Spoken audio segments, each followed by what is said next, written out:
Yeah,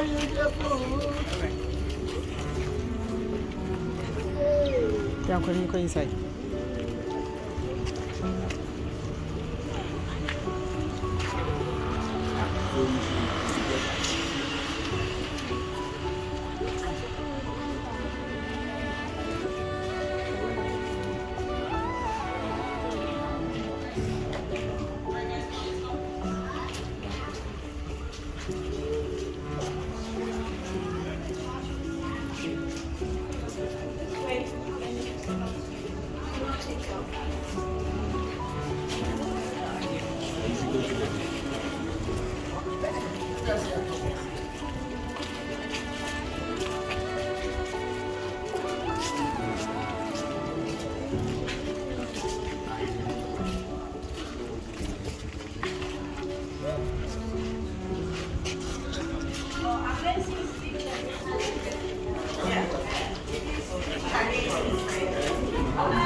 Symbol, that symbol.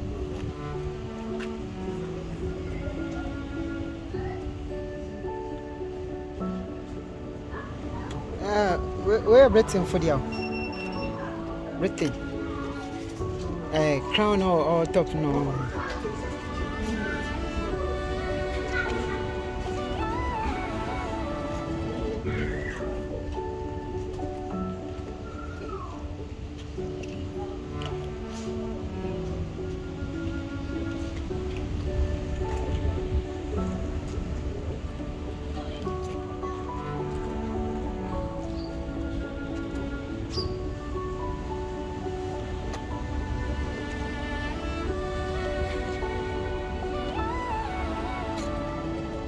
But we do Ashimachu.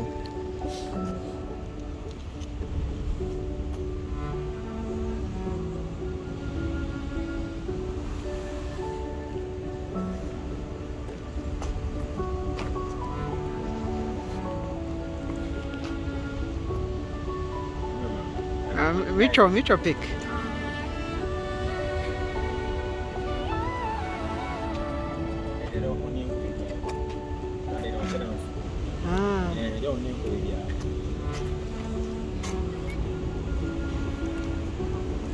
What's it?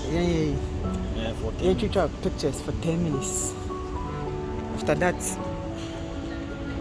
it's my idea to be.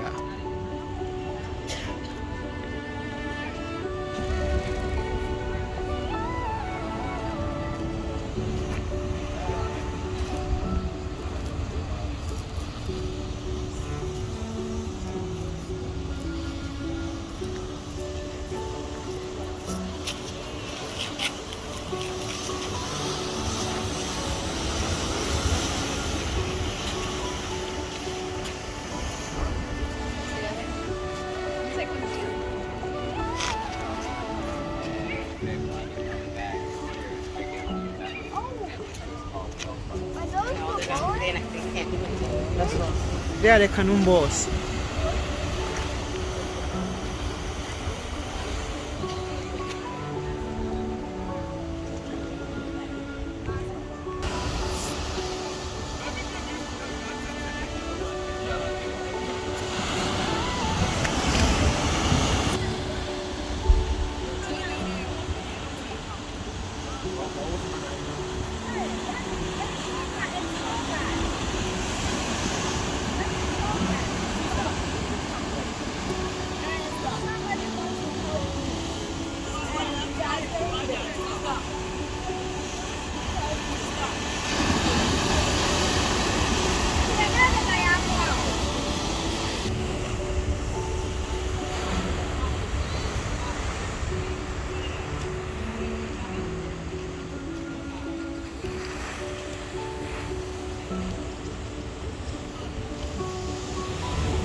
No, I will also from Auburn Power.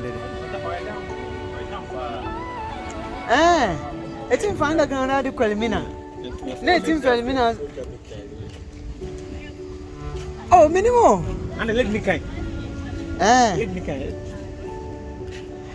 Oh, move the Madu and no, Mamma Cade. I will use often. Let me kind.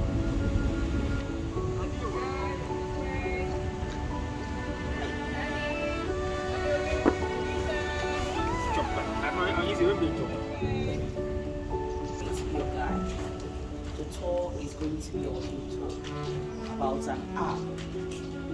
It might also exceed. If you have any questions, contributions, you have to bring it to the and we start the tour from the home itself. We have a look at the Palava Governor's Response. We now come down to a look at a church that's sit on top of the dungeon. Go into the next dungeon, have a look at a great gap, down to a tunnel. Female punishment cell, female dungeon, door of no return, and finally the door of return. Before we start, I'm going to give you a quick introduction about how the transatlantic slave trade started. So way before the transatlantic slave trade started, there was transatlantic, where the Arabs were like the waiting trade partners. And they were the middlemen trading hand in hand with the Europeans. But then the Europeans wanted to break the middlemen between themselves and the Arabs. Therefore, they decided to embark on an exploration to find an alternative route to Asia to do their trade.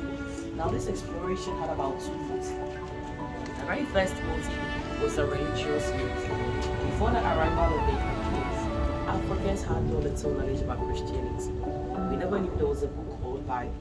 All we had was lesser gods that we would like they should. So they brought in the Bible.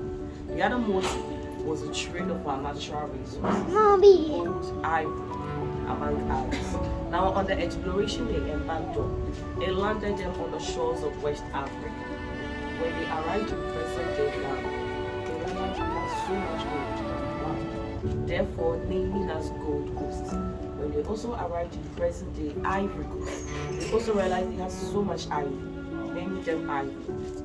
So just because we had in abundance, also in excess of everything they were in search for, they decided to stay on the shores of West Africa.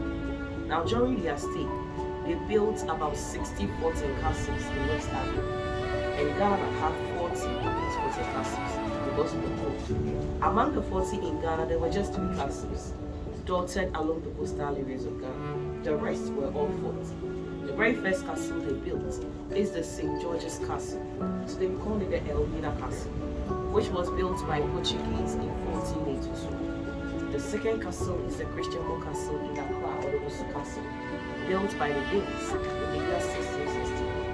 The very last castle is the Cape Coast Castle where we stand today, which was built by the English or the British in the year 1664. Now, among these 3 castles, Elmina is the oldest and largest European castle in West Africa, and this Cape Coast Castle is the smallest. And this Cape Coast Castle is where the transatlantic slave trade started. Now, the Cape Coast Castle was built over a period of 300 years, and it was once constructed as a fort by the name Fort Carolosbeck. The castle changed hands several times between the Swedish, the Danes, the Dutch, and finally the British. So originally, the Europeans came in to trade the natural resources and also to spread Christianity. But later on, everything turned out to be slavery, because a man named Christopher Columbus had made claims that he had discovered the New World, which is America. And even though it was a man, America was no things. And over there, he started a plantation, like sugarcane, tobacco, cotton. But on the plantations, machines that were supposed to carry out the tasks were not yet invented. Therefore, they were using their own native Europeans, red Indians, as slaves. But thousands of these men and women were dying due to the poor working condition. Also, the outbreak of diseases such as measles, influenza, whooping cough, among others.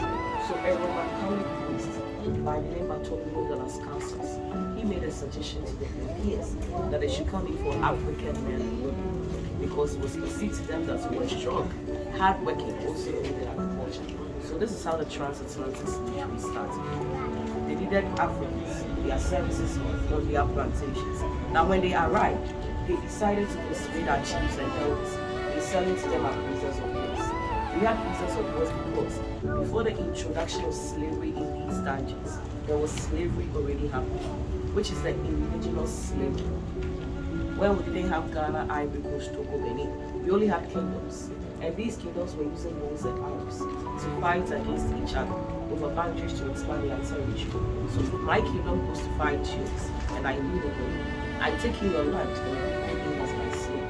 But that type of slavery was so different from what the Europeans introduced us to. Our own was very fragile, very flexible. I don't maltreat you. I don't chain you up and confine you in a small, unhealthy, open space. You are free to do whatever you want to do. So when they realized we have so many captives from these tribals, they now introduced, they brought in a proposal, introducing a much more stronger weapon, which are the guns. So they will supply you with a gun and gunpowder. So you go and fight other kingdoms. The captives you gather from the tribals, you bring them back to them in exchange for more gun and gunpowder.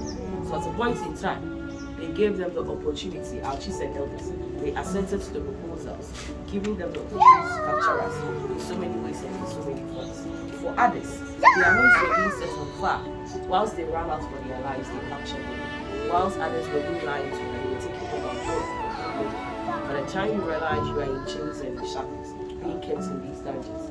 Whilst others were acquired through the barter trade system, where chiefs and elders would bring you wrongdoers and debtors in exchange for the same petty commodities.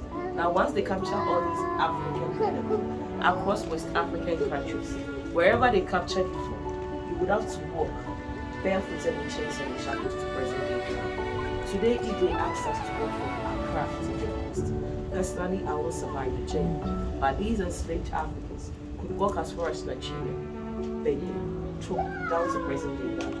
Because all the three castles they were using as their transit points were located on the coastal areas of Ghana. But before they get here, when they arrive up here in present day Ghana, they had slave camps over there, some in Senegal, over there they gathered the rest of the captives. They marched them down to the southern parts. Coming from Kumasi to Cape Coast, we have a village of Dovi called Asin Manso. And Asin Manso happens to be the biggest slave market. Over there is a river called the Ancestral River.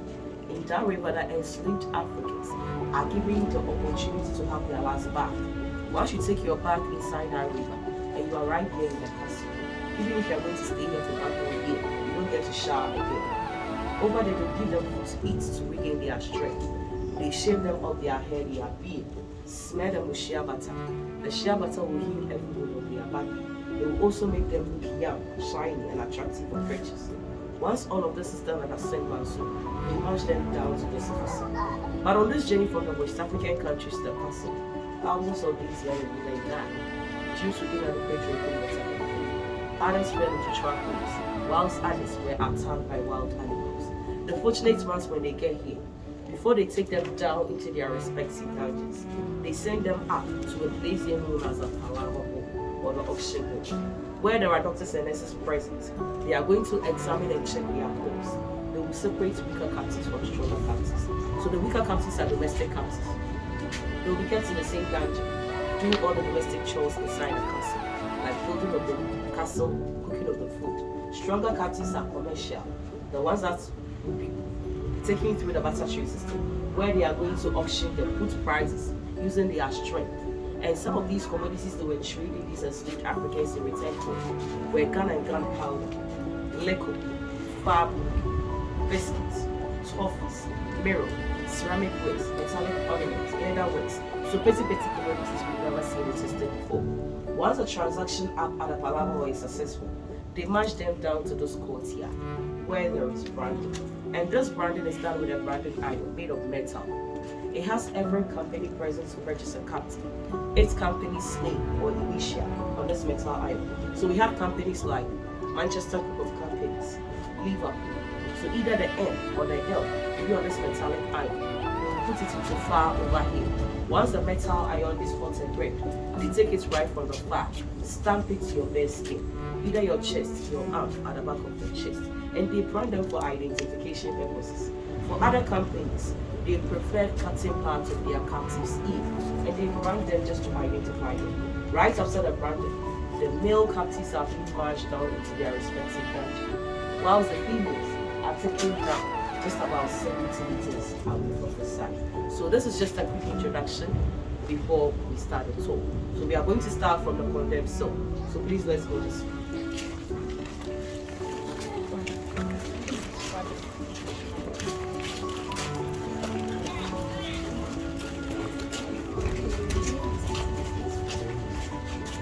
Alright, so we stand right in front of the condemned cell.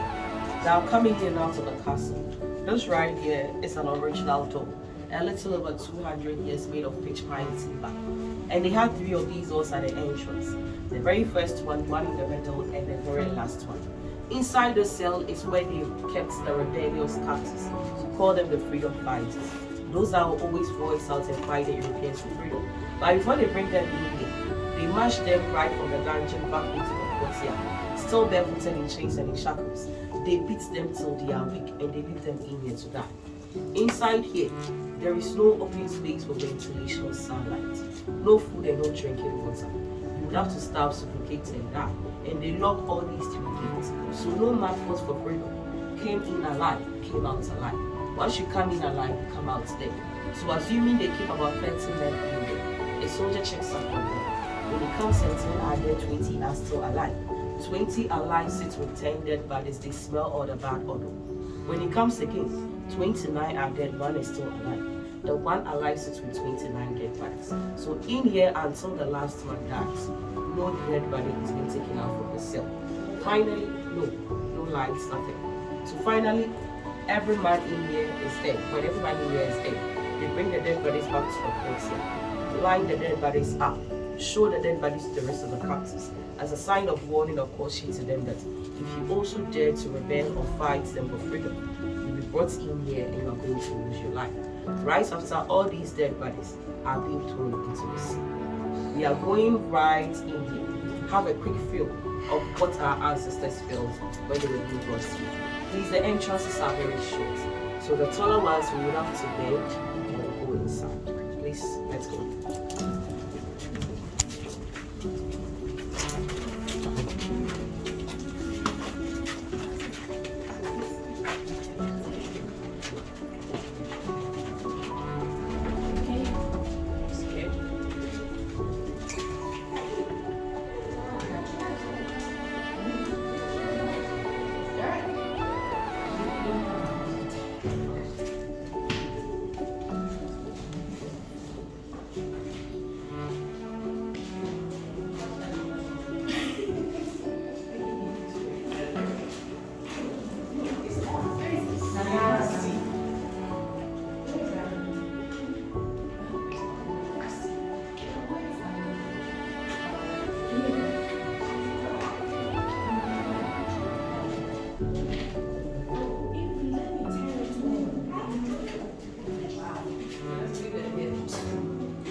Finally.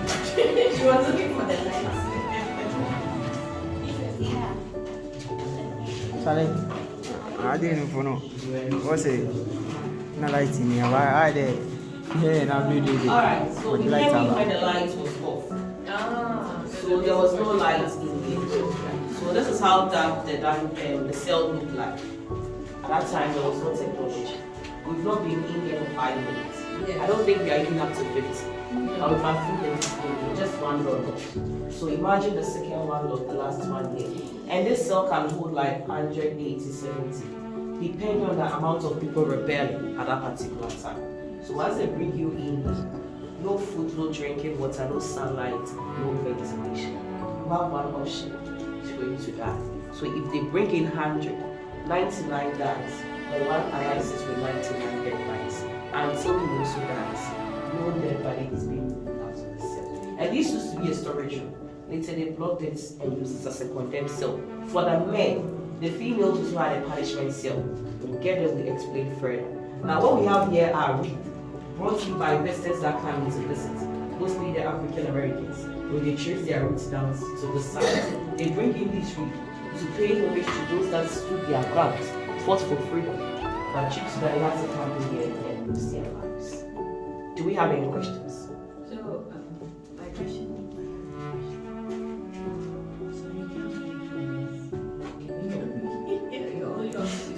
Yes. So no man came in and survived. That is why it is a condemned sin. Just to serve as a warning to the rest, that you don't have to voice out to tell them that you committed no crime. So there is no need to put you in chains and shackles. You have to be submissive to them. Yeah. Alright. There. I said it used to be an open space, but they blocked it. Because this was exploration, but they blocked it. Alright, so please let's watch our movie.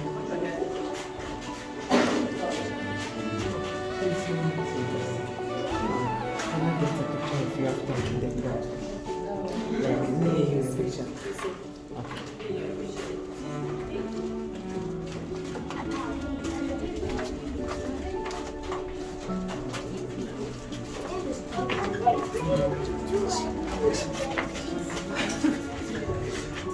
Alright, please have your okay, so let's go up.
It's good for your health.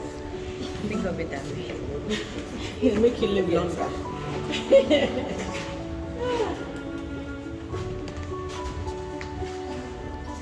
It's a bedroom. No, it's on the other side.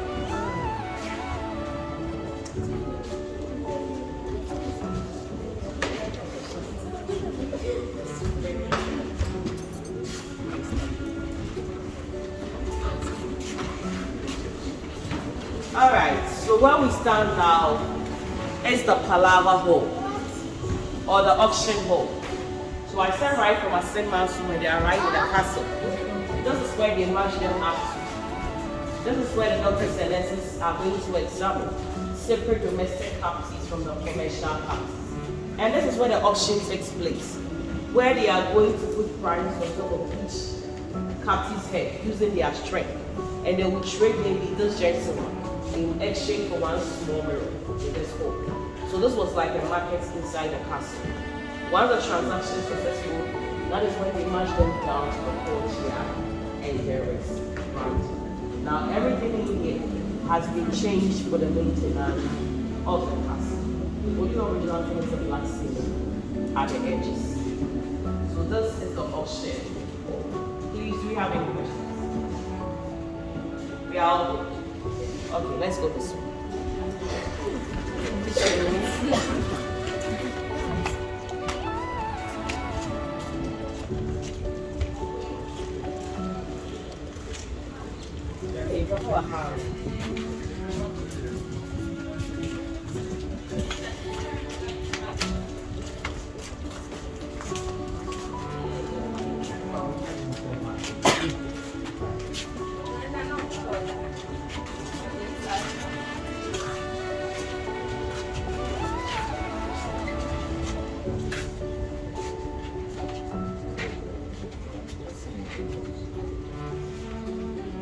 Alright, so I want to show you something right down this way.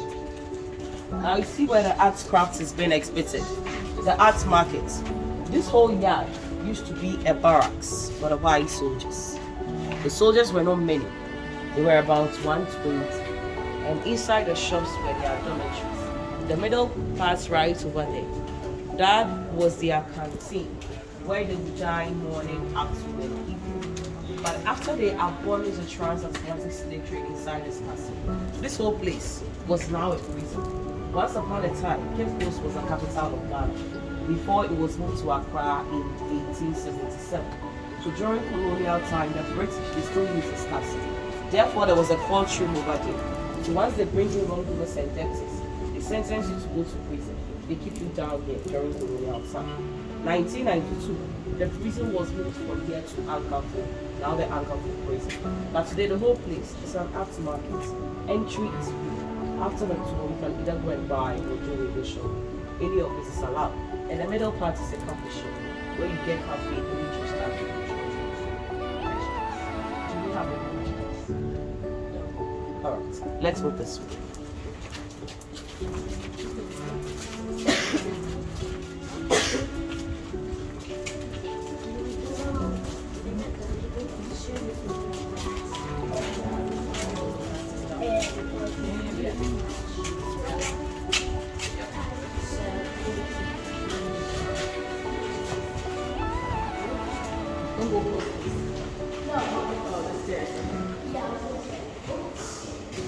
Fruits on for top, look.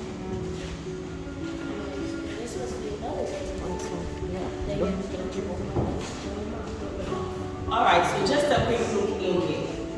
This is the Maclean's Hall. This is Maclean's Hall. So this is where the very first judicial local system in Ghana began during colonial time. So all the courtrooms we have in Ghana at the moment, this is where it began by Captain George Maclean. Now the Palapa Hall, we went to the auction hall.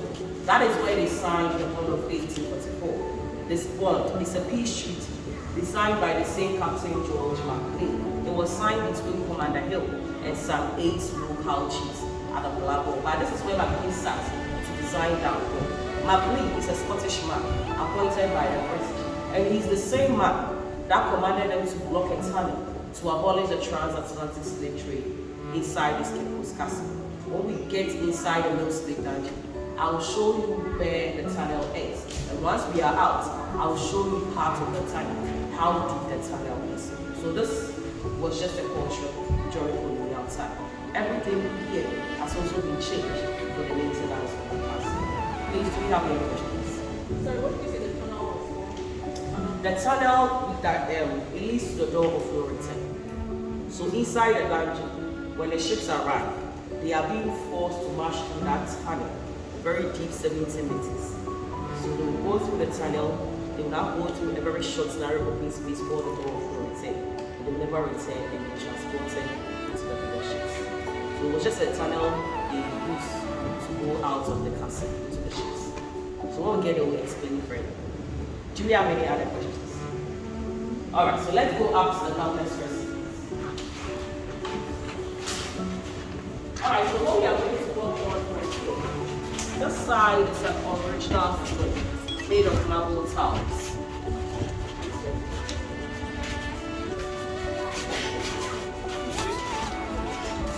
So this is the original floor. Damn. Damn.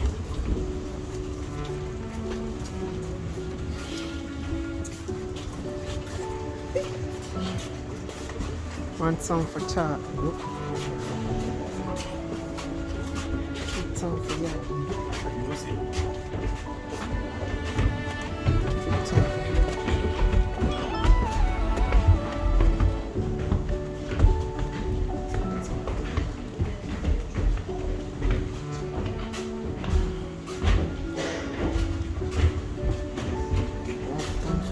Nigga. Yeah.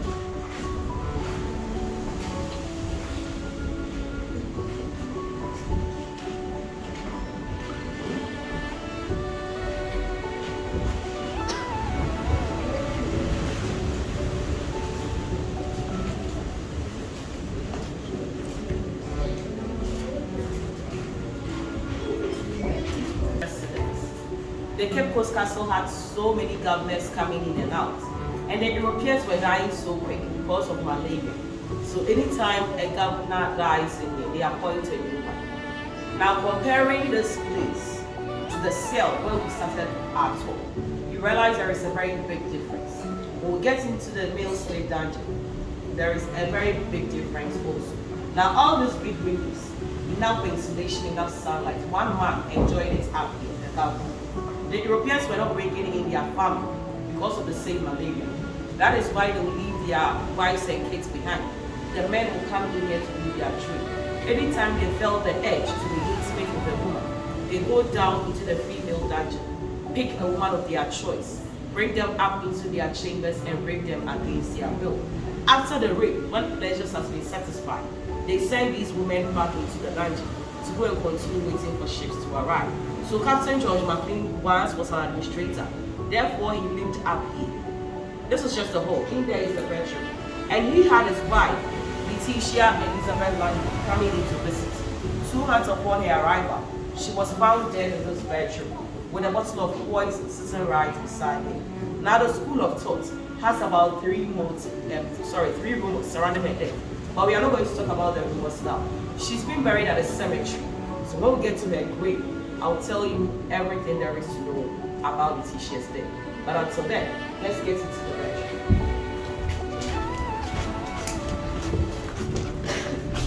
One song for y'all, nigga.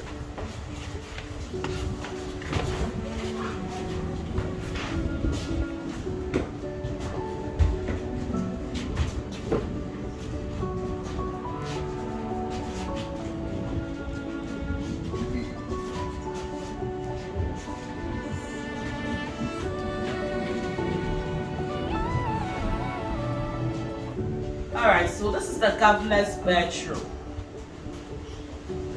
Now you realize this place is very ventilated, very refreshing.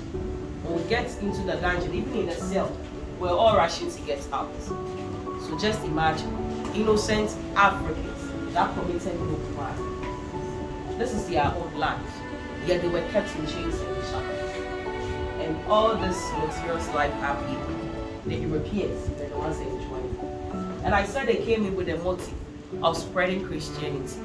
So they brought in the Bible.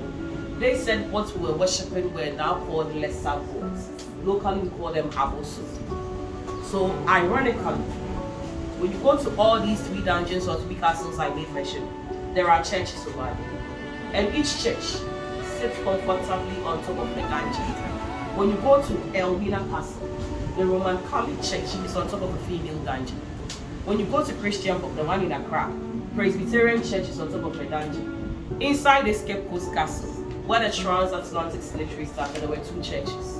At the courtyard where they had a brand, Port Vesa from the far to the Affairs came. That is where they established the Methodist Church. Right on top of the male slave dungeon here is the Anglican Church. So now when we look right across this castle, you see this yellowish building? This is the Anglican Church. And when you look straight, the one with the green roof, that is the Methodist. In between these 2 churches, the one over there at the far end with the red roof, that is the Roman Catholic Church. So these 3 churches we see right up here, together with the Presbyterian, they were introduced to us by the Europeans. And Christianity in Ghana, it began in the castles inside the dungeons where the trade was happening. So when they were up there, preaching love your neighbor as yourself, right beneath, innocent Africans were being maltreated, being starved, being kept in chains and in shackles. And they could hear them cry.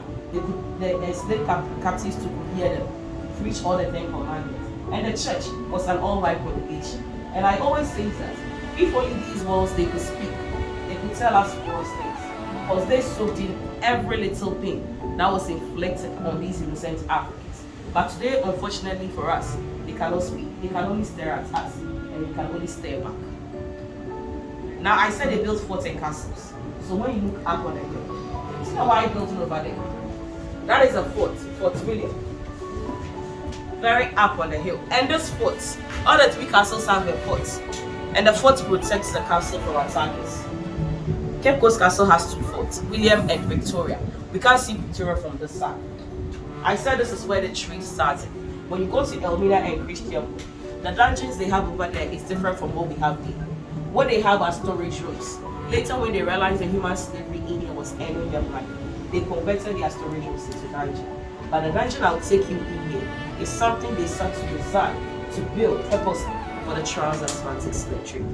So when the Swedish arrived here, 1500s, and our chiefs and elders gave the land to them.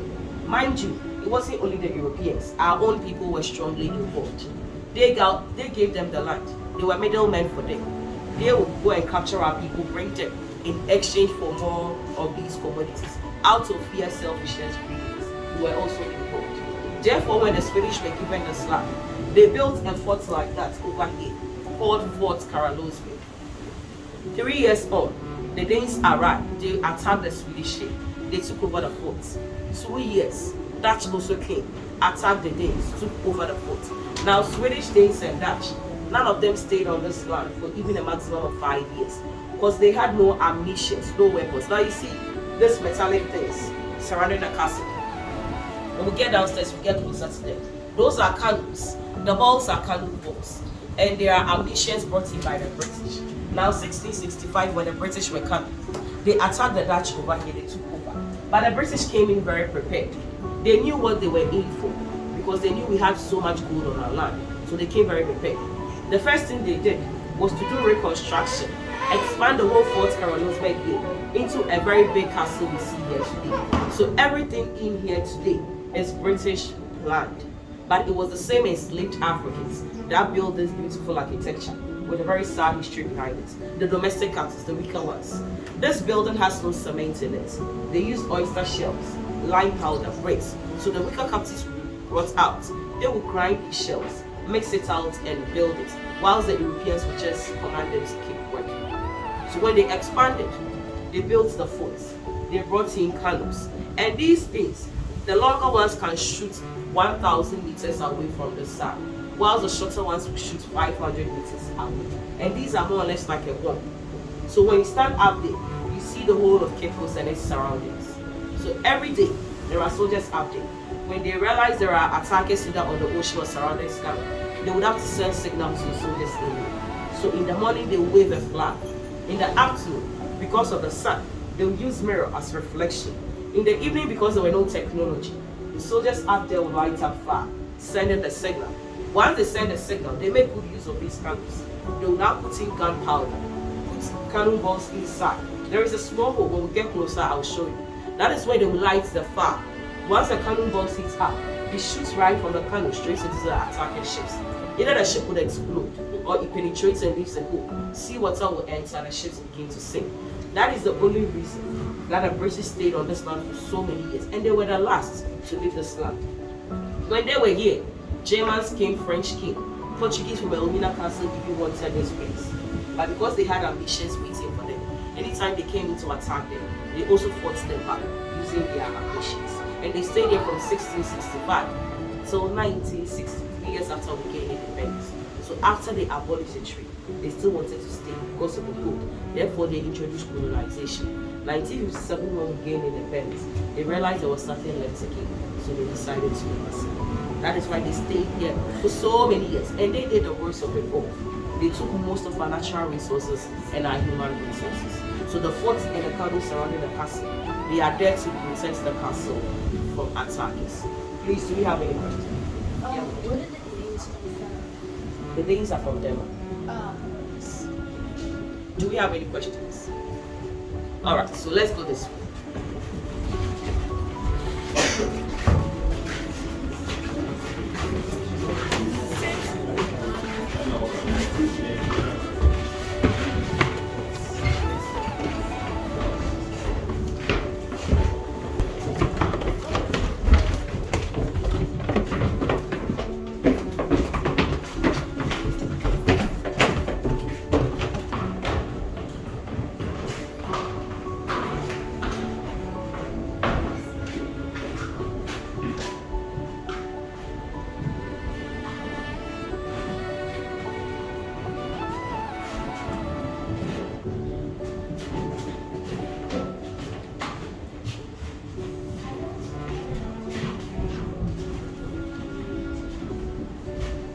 Alright, so we are still at the governor's residence. Up there was the hall and the bedroom. This is the reception area for the governor, where the governor received his visitors. The room we have over here, this right here is the governor's office. And the small room over there, that is the governor's minibar, where he kept his liquor, either furniture business or service business. And those are a closer look at the colors. If you want to have take pictures, I'll give you a few seconds, you put that pen, then we'll continue.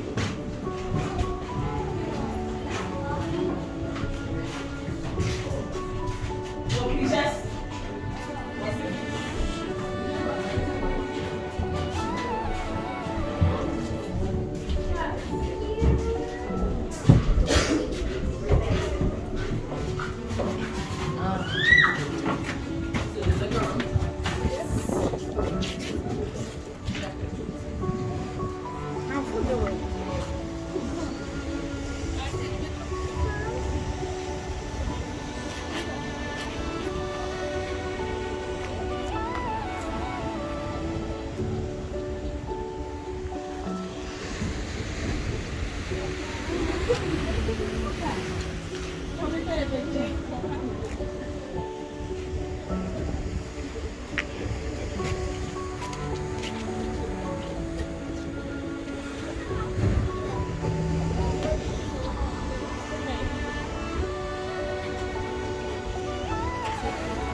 So the governor's office. Who is it?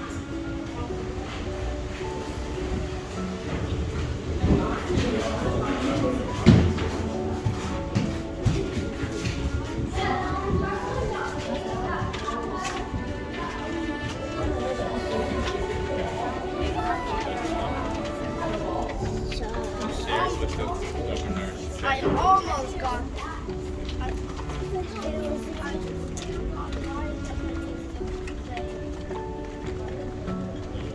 Who's that?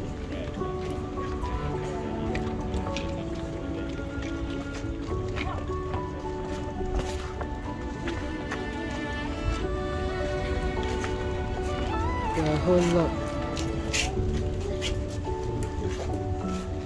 Alright, are we all here? Yes. Okay, so this is the church that sits on top of the Mills Lake Dungeon. Society for the Propagation of the Gospel. SBG Church, today the Church of England or the Anglican Church. And this right here is a spy hole. When we get inside the dungeon, I'll show you where this spy hole is. So when they pass here to do and worship God, preach all the 10 commandments. Do not commit murder, do not fornicate. Wow. Love your neighbor as yourself. Females inside the females dungeon were being raped against their will. And they could smell dead bodies from the side. They could hear them screaming out in pain and in anguish for freedom. They could hear the rustling of the chains. Yet they were in here preaching about the 10 commandments. Later, the place was used as a school for the mixed races of the land. Anytime they raped our females, they had them pregnant. So the kids, they gave them formal education. When they grow up, they work on the ground with their fathers in. But today, this place is alive for the local children of Cape Coast. They come in here right after school. Today is a Saturday, so the place is not open.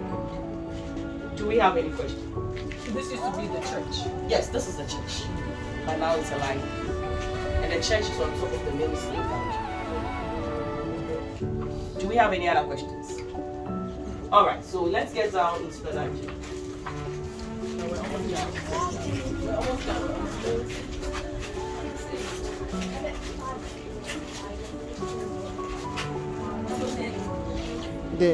This, like, come on, man. What they did over here is. When the Obamas came to visit, most of us, we know President Barack Obama is from Kenya. But the wife, Michelle Obama, she traced her ancestral roots to this site.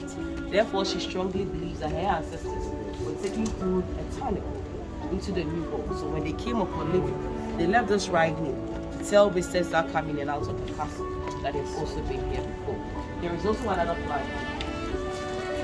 Well, this one, in the year 1992, Ghana had its first Pan-African Historical Theatre Festival, PANAFest.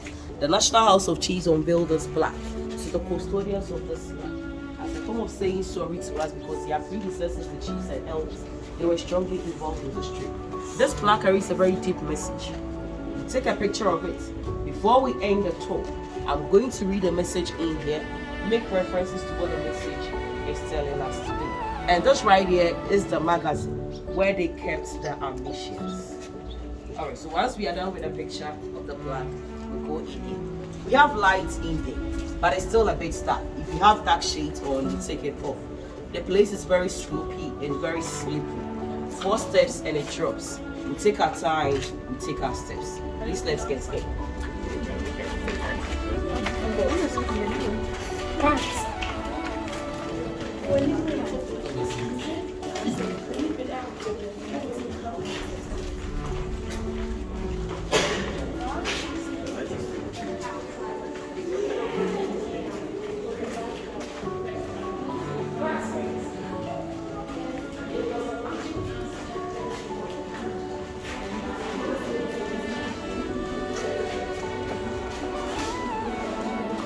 So that's the hole which leads to the top. Yes. Oh, Charlie.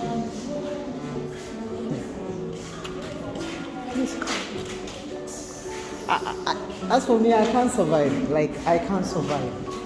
It's like...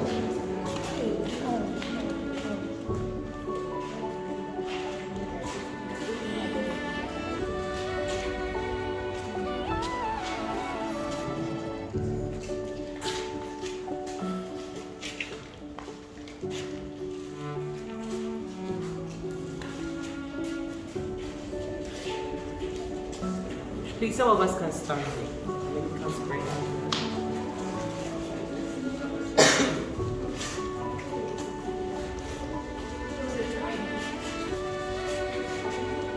Alright, so this is the inside of the Mill Slave Dungeon. And this whole dungeon, from the very first chamber to this last chamber, designed to take 1,000 men. So it has 5 chambers. Each chamber takes about 200 men, barefooted in chains and shackles. And we are starting from the very last chamber, or the fifth chamber. When we get there, I'll switch off the lights. We are going to see how dark the whole dungeon looks. But in here, it's a bit bright. Because of this big open space for sunlight. So once they march them down through the entrance, and the ships arrive on our shore, they don't go back into the ships through the entrance. They go through a tunnel. So behind the shrine is the tunnel I was talking about. But before they go through this tunnel, the extension of the room where there are doctors and nurses present, they will keep the weaker ones over there. They will go from into the nations. When you die, dead body is going to the sea. The stronger ones will use the branding and the sunlight to sort them, to know whose captives are these and whose captives are those. After they sort them, they march them through this dark big tunnel, through the door of no return, into the mega ship they transport them into the new world of the Caribbean to America and also 1834, under the command of Captain George McLean, they blocked this tunnel to abolish the transatlantic slavery beside this castle. Around 1807, the English passed the law to put an end to the trade, but from that time to 1834, they were still doing it. Until Captain George McLean commanded them to block it. Now this is a shrine. So before the Bible, this was what we were worshipping. So this place before the castle was built was a bare land with a big rock over it. The rock is what the whole castle is being built. These are just 2 pieces of the rock. So when our chiefs and elders came the last day, the people of Cape Coast, they took 2 pieces of the rock, sent it back into the township so they can continue their worship. In Cape Coast, we have 77 examples. And this rock is the leader of all the 77 by the name of Nataba. So the people of Cape Coast came in to visit that rock. But after they abolished the tree, after we gained independence, the local people wrote a letter to the chiefs, National House of Chiefs, that they wanted the Nataba back in the castle where it should be. That is why today we have a shrine here. There is always a chief priest here. Today he's not in here. When you come and you request for praise, he uses the hand label, pours libation for your safe arrival, your safe departure. After every prayer said, it is nice for you to put something there just to show appreciation to the boss of the plant. And the stool are there because till today, people still visit the shrine. They come in for consultation. When they come, they sit on these stools. They read, once in by visitors, to pay homage to those that died in here. Those that in chains and in shackles went through this dark deep tunnel, through the door of no return, and survived the forced journey across the Atlantic Ocean. Now what we stand on here is the decomposed waste of the enslaved Africans. The feces, urine, sweat, teardrop, blood. That is what has solidified these rules. When we get into the first chamber, I will explain further. Please, do we have any questions? No. We are all good. Alright, so let's just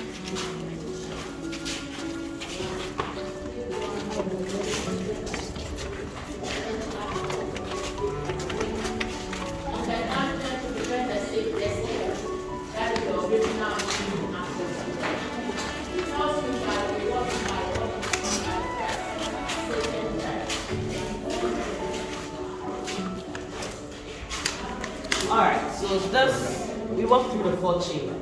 What we start is the third chamber.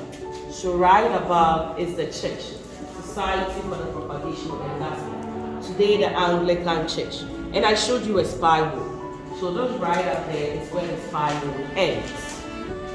So when they go into worship God, they could smell them. The enslaved Africans could hear them preach and praise God. They could also hear them crying. Now the Europeans, they never regarded the Africans as human beings. Until today, they still don't regard them. So the whole dungeon was their storage room, where the innocent Africans down there, they saw them to be human cargoes, commodities, like the gun and gunpowder they were once. They were just waiting for ships to come and transport these cargoes out. And I always say that if they had animals in the customers at the time, they would have treated the animals better than the enslaved Africans.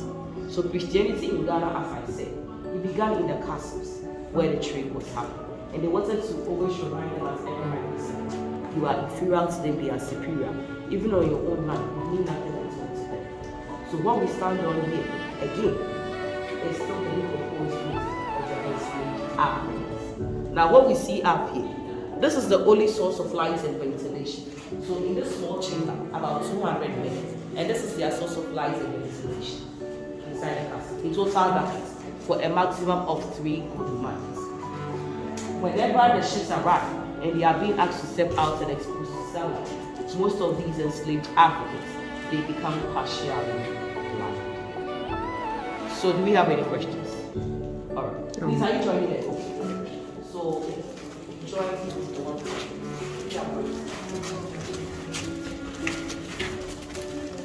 Please let's get something.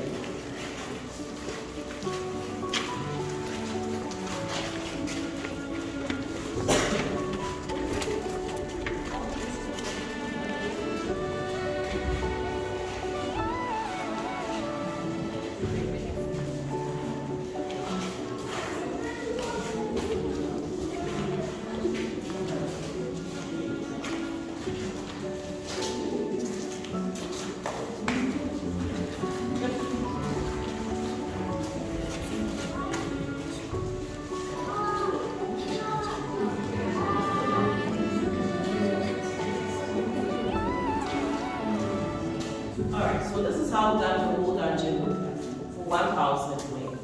The 3 open spaces, there's also light and ventilation. When we started from the conveyance cell. I spoke about the rebellious captives. So this very first chamber is where they kept the rebellious captives. So anytime those Indian whites rebel, that is when they will march them, beat them, and they leave them inside the conveyance cell to die. So in here, I said they stay here for a maximum of 3 months, minimum 2 weeks, in total darkness. They fed them twice a day in their palms. They gave them drinking water. The drainage in the middle, this is where the Indian flow of urine into the sea. Where they also provided them with cooking buckets at vantage points, where they would keep inside. The feces of our food that is spread on the floor, and they sit in their own mess. When you look at the walls over there, you realize there are rain marks. So anytime the rainwater gets into this castle, with the intention that the rainwater that gets in here will wash away feces and urine and flow into the sea. We ask ourselves today, how many times does it get to rain in here? The times when it doesn't rain, the feces and sweat and urine stays on the floor and still sits in their bodies. At a point in time, this waste products were provided for about 80 years and it was still sitting there. By 1974, students of the University of Ghana, Department of Archaeology, they excavated this very first chamber. So you realize what we are standing on here is different from what we were working on. So this place has been excavated. What we stand on is the original floor, made of burnt bricks after the excavation. The small portion over there hasn't been excavated, just for us to differentiate between the excavated floor and the unexcavated floor. So right from the entrance of this chambers, the very last chamber, everything we walked on is the decomposed waste of the enslaved armies. And anytime they find dead captives in, dead bodies are being thrown into the sea. Do we have any questions? We are all good. Alright, so let's move out the cemetery.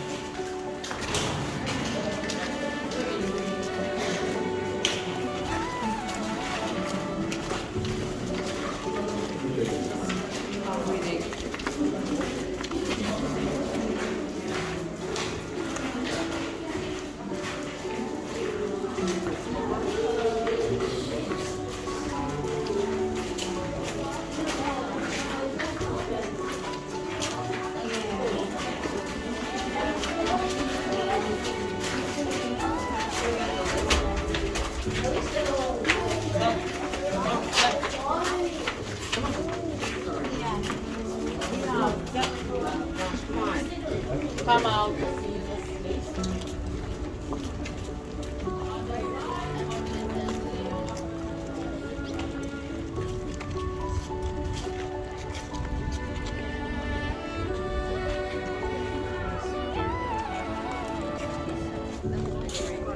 Alright, so this whole court here, this place used to be a cemetery for the Europeans.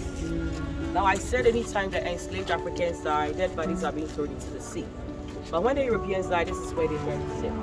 1996, the whole courtyard or cemetery was excavated. Right beneath, there were so many unidentified graves. The only ones they could identify is the four we have right here. You realize that three is separated from this one. This is a black man, a native from Cape Coast. The three over there are all Europeans.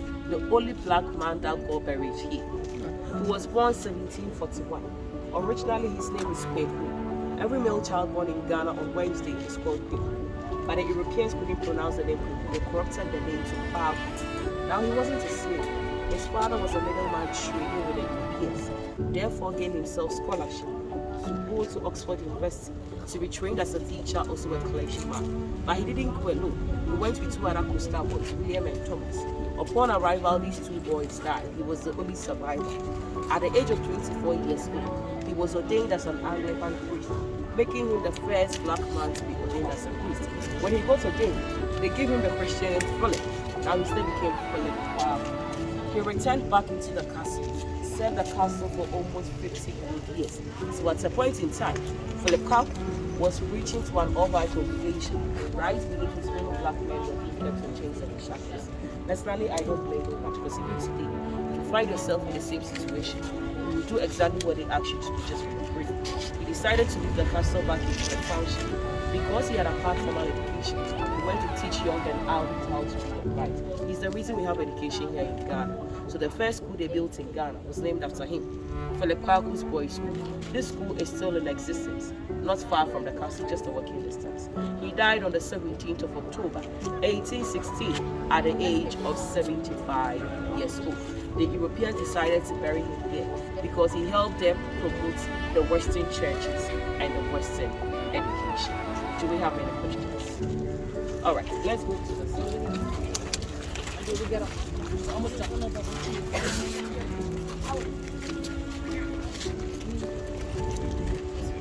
All right, so these three are Europeans. The very first grade by the name C.B. White. This man is an army officer. So please, we don't know what killed him, but he died in the middle one is Letitia Elizabeth Langdon, wife of Captain George McLean. I said she came in to visit the husband. 2 months she was found dead in the husband's bedroom with a bottle of poison sitting right beside her. Now the very first rumor was, when Letitia arrived, she realized the husband McLean was having an extramarital affair with a local woman from the Grand tribe, Miss Ellen Banner. Out of jealousy, depression, committed suicide, took in the poison. The second rumor is, the mistress, Miss Banner, came into this castle, disguised herself as a maid, and poisoned Letitia. The last one is she died of malaria. So today, we don't know which of these three really killed Letitia, but she died 1838 at the age of 36 years old. And the last grave, Captain George McLean, one son of the streeter in the city. the architect of the world of 1844. Also the same man that commanded the people of Canada. He died of malaria, 1847 at the age of 46 years old. So 46, 36, 38, black man, 75. No, original.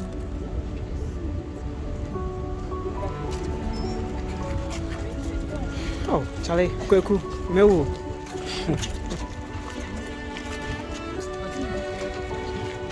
Alright, so this is a water reservoir.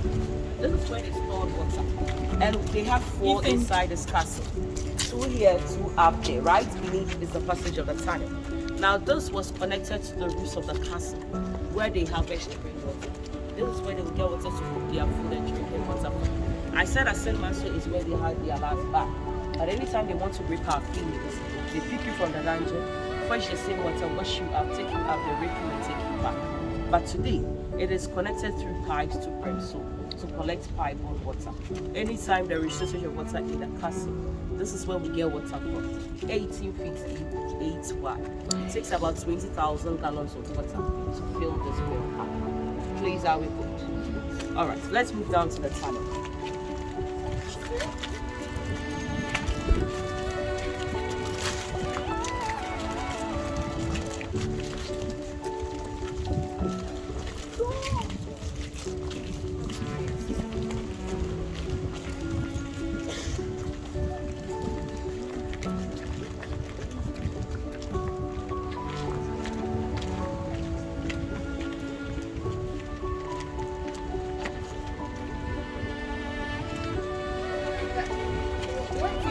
The female slaves, they refused to go I'm taking to the punishment cell. So what we get?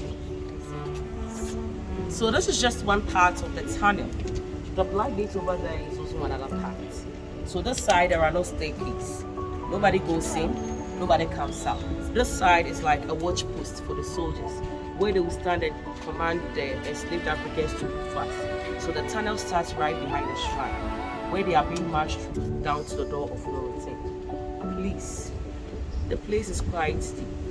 If you want to have a look, with the children, I'm not going to allow you, but with the adults, if you want to have a look, you stand here and you stretch your neck. Hold yourself and your belongings. If anything gets in there, or if she gets in there, I cannot help you with it. So let's be careful. You stand here, one after the other. The kids.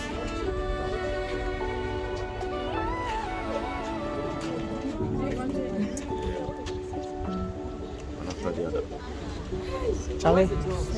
Wow. What is it? A tunnel. Yeah. What do they keep there? Like it's When the a ships passage. arrive.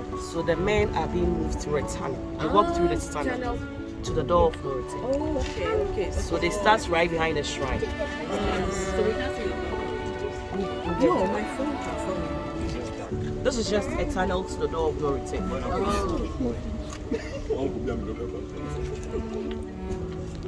So it's not accessible.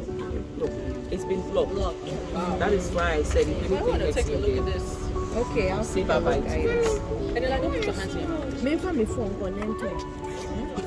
How do they get down? There's no stairs. they don't go down.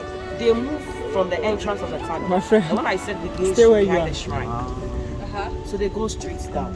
So Oh! a soldier is just commanding them to keep going. They're passing from that place through here. Yes, down to the door. Adiola, come back, please. Yes, you're excluded. Oh.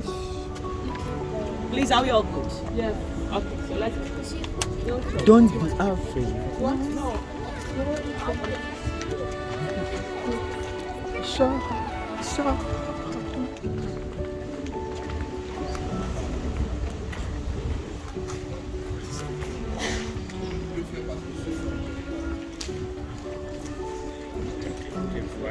Oh, so what have you learned so far?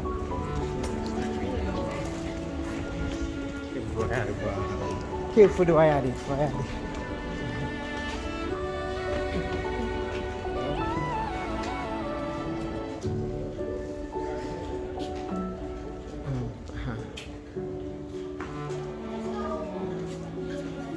In a castle. Alright, so those of us that have been there, we saw the door of no return. A very short, very narrow open space. Before you fit through it, you have to reduce the width and the size. When you get here and you can't fit through, either they will force you through or they will take you back into the dungeon. Go and starve you for you to go in and they will bring you back. This is the only short and narrow open space you are supposed to go through into the bigger ship as an enslaved African. And this is where the door of no return is. And the tunnel I just showed you, this is where the tunnel ends. So the men will walk out, the females join them. They go through the door of no return into the bigger ships. But anytime the ocean waves or tides were strong, seawater was getting inside the castle. Therefore they blocked the side and created a new one at the far end of the castle, where the men will come out, meet the females in front of their chambers, go through the new door of no return, where they will never return back to their land. 1834, when they blocked the entrance of the tunnel, they blocked the side to abolish the transatlantic slave trade. Do we have any questions? Alright, so let's move down to the female punishment here. Tell me group where they want these questions cry.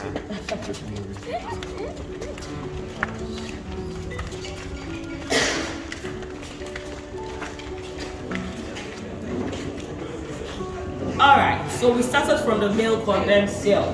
This is the female punishment cell. This is where they kept the females that resisted rape. So once they want to rape you in slavery, they keep you in here for days, about 7 to 10 days, till you change your mind. So with the females, they don't leave them in here to die, and they don't starve them because they need their strength. So they give them food once a day, they give them drinking water. There is a whole day. That is where they will prepare ingredients, provided that there is space for ventilation. But the whole place was gated with a metal rod right across. So if you are in here, they expect you to change your mind for next year. If you are overdue, you still don't want to change your mind, and the soldier or the slave merchant is still interested, they will still take you out there, rape you against you, and bring you back. They read in there to pay him homage to those that stood their ground, said no to rape, but at the end of the day, they were still being raped against them. So this right there is a punishment cell for the females that resisted rape. Do we have any questions?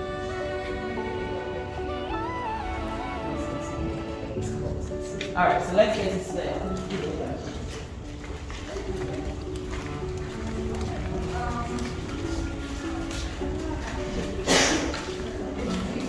Alright, so please let's begin. Female slave dungeons.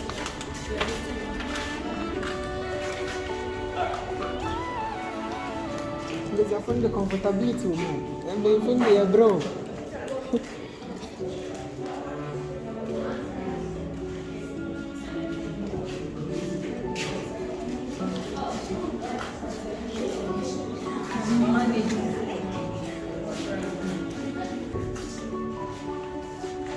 Alright, so this is the inside of the male slave dungeon. Now the females. The females were not many. There were just about 400 in total. Therefore, they had just 2 chambers, where we stand and the one right to sit at. So in here, about 200, over there 200.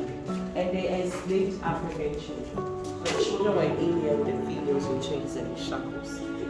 If you are fortunate, you will come in here with your mother and your father. But sometimes you'll be working on a farm with your family. They capture all of you. But once you get here, they take your father to the winner castle. They take your mother to Christianburg, and the child will be here. So you live on your own. So when they get here, they separate them. Those that are supposed to go to Elmina will continue their journey. Christianburg will also continue. And those that are coming here will also come. And the females, yes, so the kids were in here with the females. But the men were all alone in their home. Now the females also went through the same thing the men went through. In total darkness for a maximum of 3 months. No exposure to sunlight.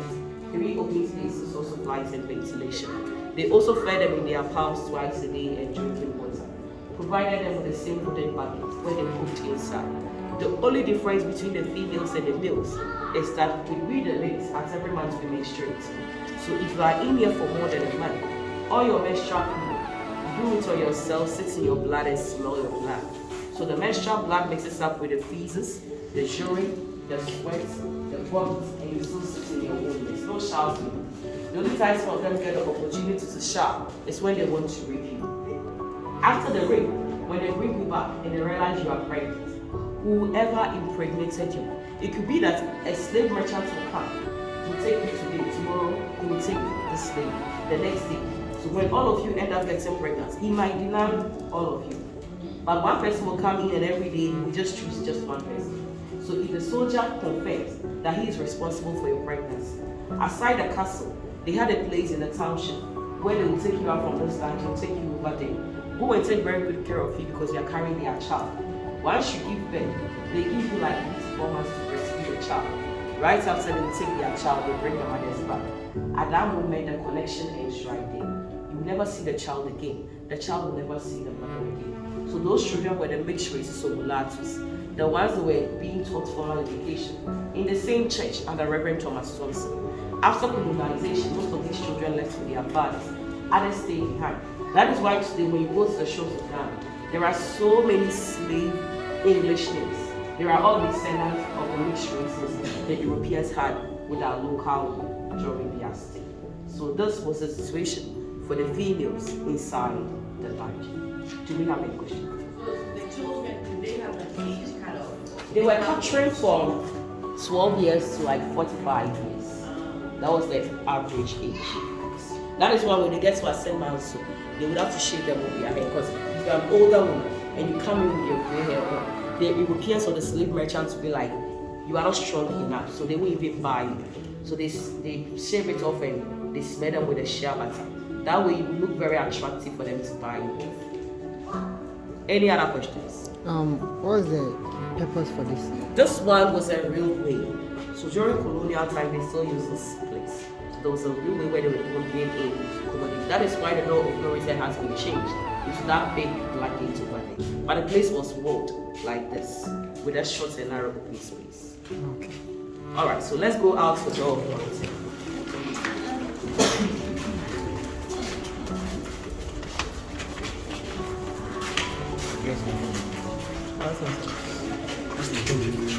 Yeah.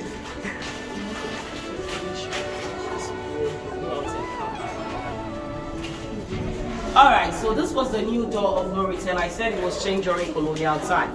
So the place was walled like this, with that short and narrow opening space. Now, when the enslaved Africans meet here, barefooted in chains and in shackles, this is where you lose your respect, your dignity. You lose your name. You lose your self-identity. You leave behind your culture and tradition. It wasn't only Ghanaians that were in these dungeons. As far as Nigeria, speaking Igbo, Yoruba, people from Ivory Coast, Togo, Benin, speaking French. So across West African countries, wherever you are from, whichever language you speak, whatever name you are called, when you get here, you lose that title. In Ghana, we have native names like Ama Kojo Kwame. Once you go out through that short and narrow open space, you are no more Ama. You don't even have a name. When you reach the new world of the Caribbeans in America and Europe, your new master on the plantation gives you a new identity. And most of these enslaved Africans taken to places like South and North Carolina, Bahamas, Barbados, New York, Brazil, to Jamaica. Brazil had the most populated captain, about 46% of the total percentage, mostly taken from Elmina Castle by the Portuguese. That is why today when you go to Brazil, there are so many black people over there. But after the trade, an estimated number of 12.5 million survived the forced journey across the Atlantic Ocean into the New World. About 5 times of that number died. So those that died are way more than those that survived. Because at every point of the journey, if they capture you when you resist, they gun you down. Even the branding alone, not even an animal can stand that, to talk of a conscious human being. And by the time you reach your destination, one man could have been branded for like 5 times. Because if I am the captain and you buy me, when I get to your slave market and you buy me from him, you would have to brand me. When we get to this gentleman's slave market and he also buy me from you, he will brand me again. So at every slave market, once you get resold, they will have to rebrand you. But today, since you and I are not slaves, we are walking out through this door of no return, where our ancestors walked through, never return. But we shall return through a brand door. Please let's step out. Whoa.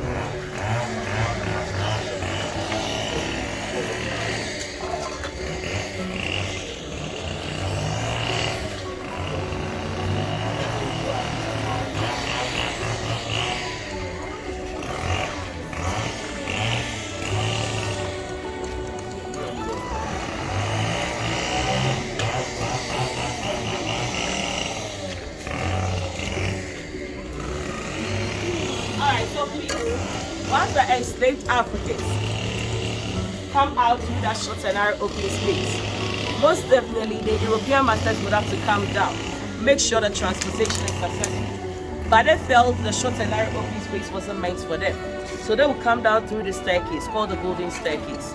And when they were here, this sea defense over there, it wasn't there. So the sea water could come right beneath the staircase. And they were using this whole place as their harbor, called the White Man's Beach. Even the harbor, they divided it into two. They took one side and gave the other part to the local people of Cape Coast. And the other side of the harbor was called the White Man's Beach. Locally, it means Abrofun Plano. And till today, this whole place is still called the White Man's Beach. Now, when you look over there, you can see fishing canoes over there. You realize there are country flags sitting on it. When you get closer, you are going to see names written on these canoes, like God is love, except God. This is because a very big ship transporting these innocent Africans had a country flag sitting proudly on it, had those names written on it, because the European says they are men of God. They are spreading Christianity. Yet they had innocent Africans in chains and in shackles. Now bigger ships couldn't come to the shore, so they would dock at the middle of the ocean. They will bring smaller boats beneath the staircase. They will force these enslaved Africans into the smaller boats, convey them into the bigger ships. When they get on the ships, they are being packed on top of each other. If you are not fortunate and you sleep beneath, by the time you reach your destination, you are dead and gone. Because the ship takes about 3 to 4 months coming in, going back to the same. If the very first person decides to urinate, it drains down to the last person. When the ship takes off, and they realize they have pregnant women on the ships, they will throw them into the ocean. When you give birth on a ship, they will throw in your child, take the mothers along. If they should take you in, you are going to be a burden. There is no time to breastfeed or to feel nauseous on these plantations. Now, most of these enslaved Africans, willingly, they jump into the ocean because they prefer dying on their land than going to die on unknown land.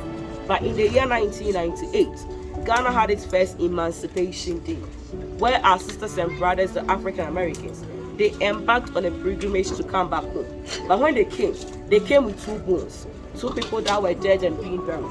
They exhumed their mortal remains from their graves. One from New York, Samuel Carson. One from Jamaica, Madame Purcell. Now these 2 people are not captives yet. They are descendants of the captives. And they represent all our brothers and sisters in the diaspora. When they got to Accra, accompanied by some family members, government officials gave them a very warm welcome. Accra to Abanzi, where we have another fort, Fort Amsterdam, they traveled by road. From that fort to the castle, they used the ocean. Because when the captives were living, they left curses and shackles over here. When they got here, they poured libation. They prayed for them. They ushered them back into the castle, gave them an African funeral ceremony to signify their great incoming. After this ceremony, they sent these 2 people back to Asen Manso. So today when you get to Asen Manso slave market, these 2 people are still being buried. So the short ceremony they had for them brought the new writing door of return. Meaning that captives left out and never returned back, but 2 descendants of them, they returned, broke the curses and shackles over here. So today we stand on this door of return to tell all our brothers and sisters in the diaspora that they should come back home, find their roots, where they are from originally. And this whole place today, it is a fishing community for the local people of Cape Coast.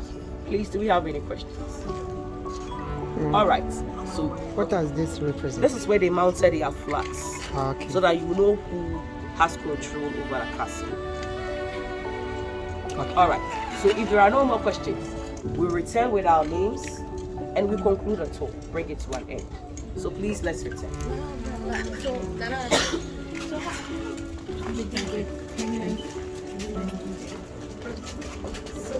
Some of the females, when they capture you, you're already pregnant like 2 weeks or 1 month. They were just capturing 1 month. Alright, so let's start right in front of this Accra. Sorry. And the starting of the whole trade was, at the end of the trade, the Europeans, when they abolished the trade, they were compensated for ending their business. But till today, Africans were never compensated. And I don't think even today, they bring in every money they have, it would even be enough for us. Because those that died, as I said, they are way more than those that survived. And the Europeans never came, because over there in the New World, they had insurance companies Whether these enslaved Africans, they're rich, they're dead or alive, they still get paid equally. So they never cared about what they were putting them through. They only wanted to enslave them physically, mentally, emotionally, just to break you down, so that they will instill some fear in you. And they achieved it. Now this right here is Akwaaba, and Akwaaba means welcome. So we walk out through the door of no return and we return back to a brand new door of return. So I say Akwaaba to you all. Now right in front of the male slave dungeon, I made you take a picture of a plaque. I said it was unveiled when Ghana had its first Panafist. That plaque, the message in there reads, in everlasting memory of the anguish of our ancestors, may those who die rest in peace. May those who return find their roots. May humanity never again perpetrate such injustice against humanity. We the living we vow to uphold this. Today the emphasis is on the we the living. It says you and I. Slavery is still with us. It is still happening in a more modernized way, in so many ways, in so many forms. In our societies, even in our workplace, people are maltreating their house selves. Pastors are taking hard-earned money from poor congregation. They are all forms and ways of slavery. So I always say when we come in here today, we don't come in here to be humiliated. We come in here to live. Everything that happened wasn't just injustice or inhumane. It was a very big crime. So once we are here, we put aside our differences, irrespective of our color, the language we speak, or where we come from. We should all come together, change our mentality, fight this slavery once and for all, avail ourselves for everything that happened in the past, guide us into a better and a great future. And once we leave here, back into our humble abode, we are going to educate those that are yet to come here. And we should all come together, promote peace, love, and unity, because together we are strong, divided, we fall apart. Once again, my name is Nana Araba or Victoria DeGraf Johnson. Thank you for coming, and safe journey back to wherever you came from. And please, we have literature books at the reception. Talks about the transatlantic. We have true stories that happened here. The Justice from Goldman talks about two sisters. One was enslaved, one was married. The one that was married didn't know his sister was being enslaved. And every book we have up there, they are all good read. If you are interested, I introduce the books to you. You can get one or two. If not books, that is where I end my talk with you. Thank you once again for coming. Thank you.